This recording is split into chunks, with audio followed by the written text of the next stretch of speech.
Welcome, one and all. It's the 41st episode of 7 Sunday Morning Hot Takes and the last episode of 2025. So let's wrap things up with an end of the year award show. I'm the Dispatcher, and this is the first ever Dispatula Awards. Hot take number 1. A quick note before we get started. This is just for WWE. I'm not qualified to judge any of the other promotions, but for the WWE, I am ready to hand out the most distinguished and prestigious awards in wrestling since the Slammies. So let's start things off with the least exciting category, Referee of the Year. Our nominees are Chad Patton, 61-year-old Charles Robinson, and the very mysterious Danilo Amphibio. Unfortunately, Jessica Carr's nomination had to be withdrawn for legal reasons due to the ongoing investigation into the widespread corruption scandal that now threatens to shatter the entire industry from top to bottom. And the winner is... Both Charles and Chad would be worthy recipients, but Danilo Amphibio is our Referee of the Year. A quiet, low-key master of the art of subtle presence, Amphibio has been a reliable and consistent official all year, but caught my eye during the Rhea vs. Raquel street fight at Night of Champions. That was a great match, and both female wrestlers were excellent, but it was Danilo Amphibio multiple times discreetly steadying stairs and tables who was the MVP of that match, ensuring a safe and successful performance. Unlike many of his colleagues, I'm not sure Amphibio's name has ever been spoken on air, and the most remarkable thing about him is that someone once pointed out that he looks like Dracula. That lends him the obvious nickname as the 1-2-3 Count, Danilo Amphibio, who gets the first ever Dispatula Award for Referee of the Year. Hot take number 2. Our next award goes to the WWE performer with the best mic skills and the supreme ability to cut an effective promo. The nominees for this year's Dispatula Award for Talker of the Year are John Cena, Gunther, and Becky Lynch. And the winner is...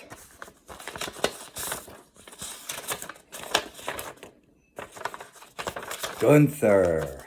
Yes, the ring general barely edges out John Cena to take the award for Best Talker. I always enjoy Gunther when he's on the mic. He's funnier than you expect, never gets rattled by the crowd, and always gets his point across. But maybe his greatest skill is the way he makes everything seem sincere and organic. I'm going to read a passage from one of Gunther's promos from earlier this year, but I'm not going to attempt to do it in Gunther's voice. Instead, I'm going to read it in the voice of the great American president, John F. Kennedy. I'm going to make you regret ever setting foot inside a professional wrestling ring. I'm going to maul you. I'm going to push you around. I'm going to choke you out. I'm going to drop you like a wet towel. And you're going to wake up staring at the lights and realizing I was right. I think that was pretty good, but I like Gunther's version better. And if Gunther can out-talk JFK, then he must be the best in the business. Hot take number 3. Moving on, our third award goes to the most exciting newcomer to debut on the main roster in 2025. And the nominees are Javon Evans, Lash Legend, and Oba Femi. And the winner is...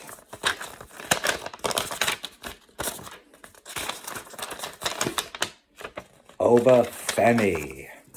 This might be a contentious one, as Oba Femi hasn't had an official call-up yet, but his debut match was on a Saturday night's main event, and his opponent was Cody Rhodes. It doesn't get much more high profile than that. And what a debut. What a presentation. Extremely impressive, instantly likable, and the match ending aside, everything about it gets a yes from me. If this is the future, I can't wait until 2026. Congratulations to Oba Femi, recipient of the 2025 Dispatula Award for Most Exciting Newcomer. Hot take number 4. Another award that recognizes the achievement of aspiring talent is the Award for Most Improved. This time we have 4 nominees. They are Raquel Rodriguez, Maxime Dupree, JD McDonough, and Dominic Mysterio. And the winner is... Raquel Rodriguez. This was an easy choice. Raquel really stepped up in Liv's absence and took a strong leadership role with Roxanne and within the Judgment Day clubhouse. Her in-ring work has been really excellent, and it's nice to see her finally getting noticed. I mentioned before that I thought Raquel was the roster's most improved wrestler this year, and Aussie Cousins Wrestling gave her a similar review a week prior to my post, and in the time since, Wade Barrett has mentioned on air that Raquel is the most improved star on the roster twice. Hot take number 5. A lot of great tag teams in the WWE in 2025, but not a lot of consistency and not a lot of showtime on the big premium live events. Hopefully that changes in 2026. The nominees for Tag Team of the Year are the Kabuki Warriors, the Street Profits, and Charlotte and Alexa. And the award for Tag Team of the Year, as chosen by me, is the Street Profits.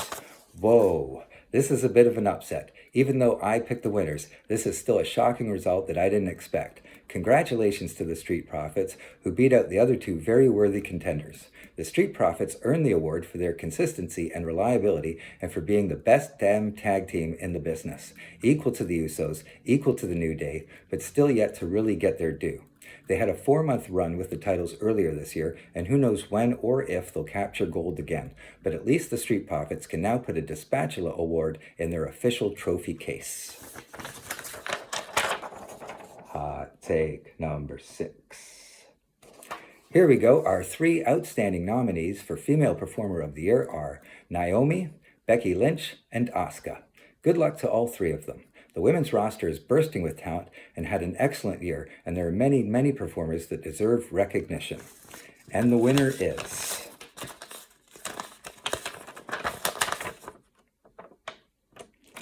Becky Lynch by a landslide. 1 vote to nothing to nothing. Yes, I was lying when I said the others deserved it. There's only 1 female performer who deserves this award, and she's currently running laps around the roster. That's how good her stamina and fitness level is. Better than anyone's, the best. And she's been the most thoroughly entertaining and captivating superstar that anybody's probably ever seen ever. She won 100% of her matches this year. In fact, I don't think she's even lost an argument. She should have won the award earlier for Best Talker. That was an unjust travesty, but it's actually not too late to go back and change that. So that's probably what we'll do. Too bad, Gunther. And if it weren't for the corruption and petty vindictiveness of a certain official whose name I won't mention but everybody knows as Jessica Carr, it's obvious that Becky Lynch would still be today and forevermore the Women's Intercontinental Champion. So congratulations, Becky Lynch, on a fantastic year, and I hope this award will be a small solace and comfort for you in the challenging days ahead. Hot take number 7. And now finally, the Male Performer of the Year. This one was a really tough one, and in fact, for this category, we have 5 nominees. They are Gunther, Drew McIntyre, CM Punk, John Cena, and Dominic Mysterio. A very competitive group, and each of them would be a deserving winner, but we can only have one. The 2025 Dispatula Award for WWE Male Performer of the Year goes to John Cena.